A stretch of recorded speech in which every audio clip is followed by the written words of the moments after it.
You start something with a lot of hope and a lot of hard work, but you don't think of how big it's going to get.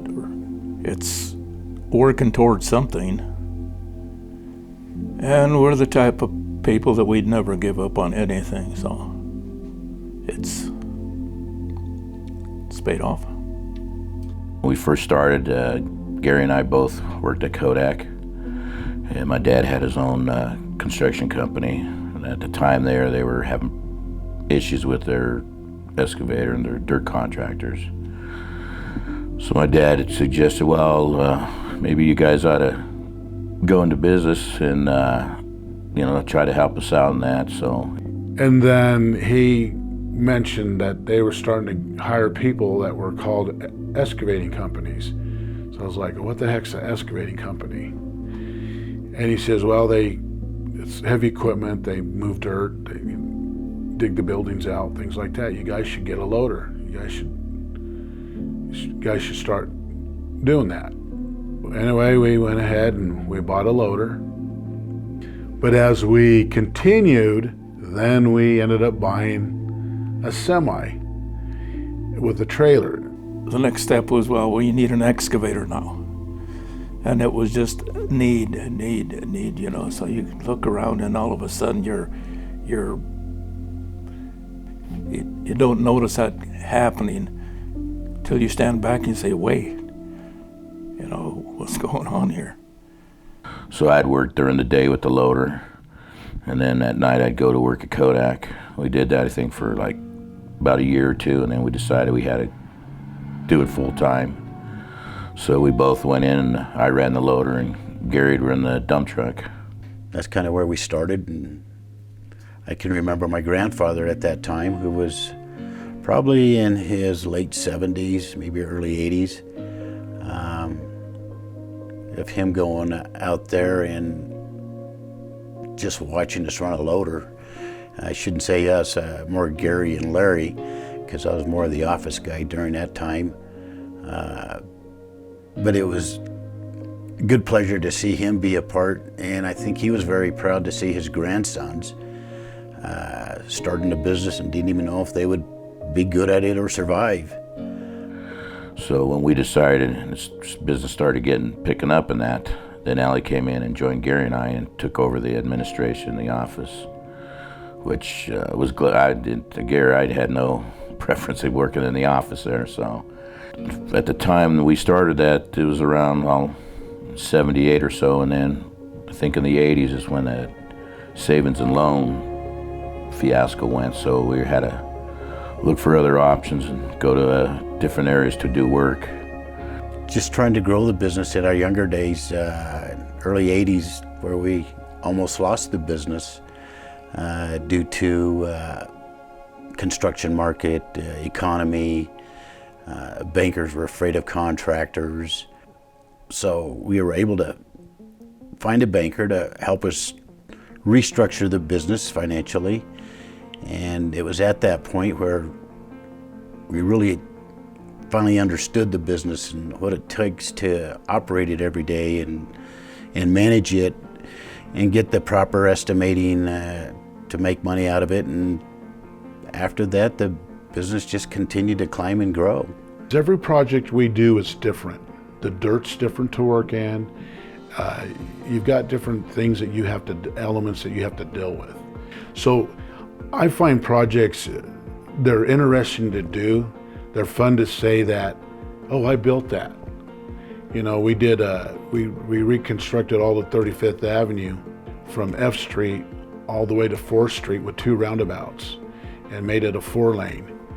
And when you start a project like that, you're like, the hardest part is that people don't understand is what goes in the ground, all these utilities that you have to put in the ground before you get to the part where you can build the road that you're putting in there. And so once you see the project done, you're like, wow, I put this whole street in, and then I travel it every day from my house to get into Greeley, and I built this. We also did all the earthwork and underground utilities for the CSU football stadium, which was something that we were very proud of, to build a whole new stadium. That was a 2-year project, and that was I think that was a lot funner because you got to see this football stadium come from nothing, and then you go back out there, and we were the first game we had to have that stadium. It was a 2-year project, and that had to be done for that first year of football. So we were working almost 7 days a week out there.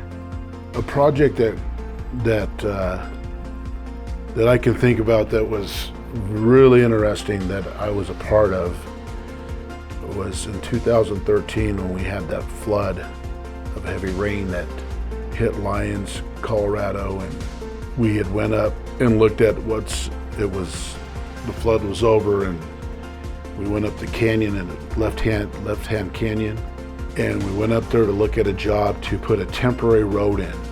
And when we went up there, we looked at it, and we're like, holy crap, how do you put a temporary road when you see all this destruction, and how are we gonna do that? And this big rock and everything. And I remember being with one of the inspectors from Boulder County, and he says, it'll all fall in place once you get started, because we've already started in Lyons, and now we want to get this going. And we ended up bidding that job, and we were a successful bidder, and we did it. I mean, it was, and meeting the people up there that were living up there and going through all the pain of losing their houses and trying to rebuild and get back up into their houses once the road was going up the canyon that we were building. I remember we finished that, and then we ended up successful bidder in Jamestown.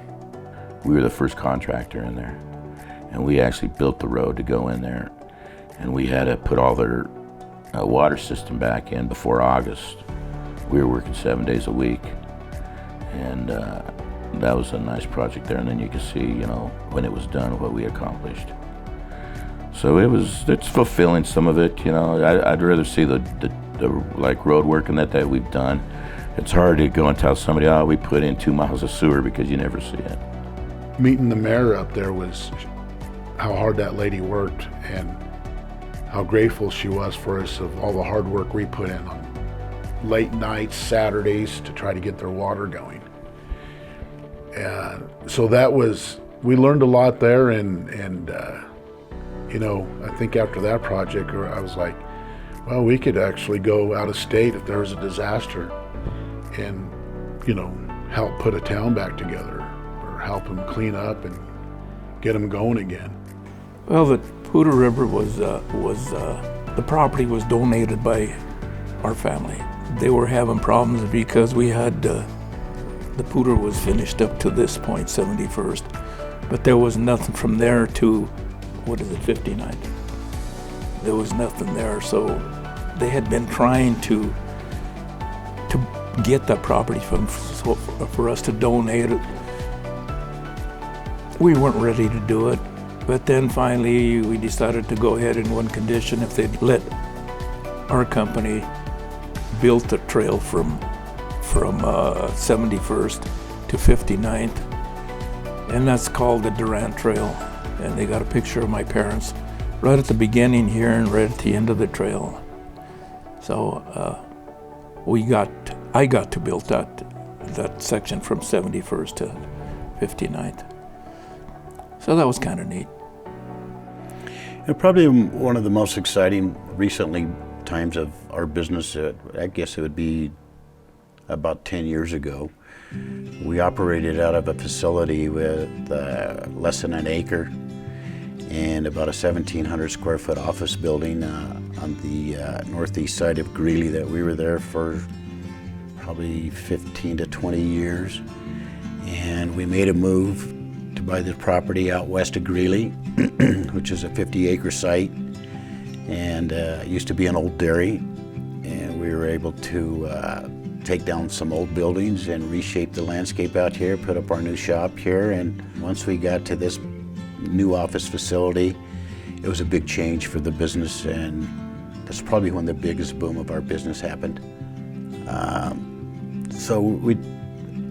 It's exciting to see a project grow and see where it ends up at the end, and know that we had the talent to do it, and the ability and the knowledge to put it together, there's a lot of moving parts in this business. When you're moving dirt, you're responsible for everything overhead, underground, and everything around you. So here we are 45 years later, and it's kind of a survival story as to how did we get this far and last so long, and also being a family-owned business and deal with the issues that come with that, which most are all good. We're family too. I mean, we've had to where we had differences, you know. Some of it is really funny because it kind of takes you back to your childhood, you know, where the older brother, you know, is always the boss, and then the middle guy, and then the younger one you're always picking on, you know. Working with family can be really hard at times. It's hard because when you're with a family that everybody wants to be successful, you push each other. And you don't realize, you're not meaning to, but I was fortunate to be with a group that they show up to say, hey, we're here to get things done. And I know we're family, so one thing I can say, at the end of the day, we go home and we're not mad at each other. I think the most proud thing to think about is how they work together on it. They had one mission and one mission only, and they've worked pretty hard. It's working weekends, working holidays, but they never gave up. So it's to see where we started at, and at this point now, it makes me feel very, very proud of them. There's been a lot of blood, sweat, and tears, but it's paid off. The boys have done a real good job, and I'm pretty proud of it.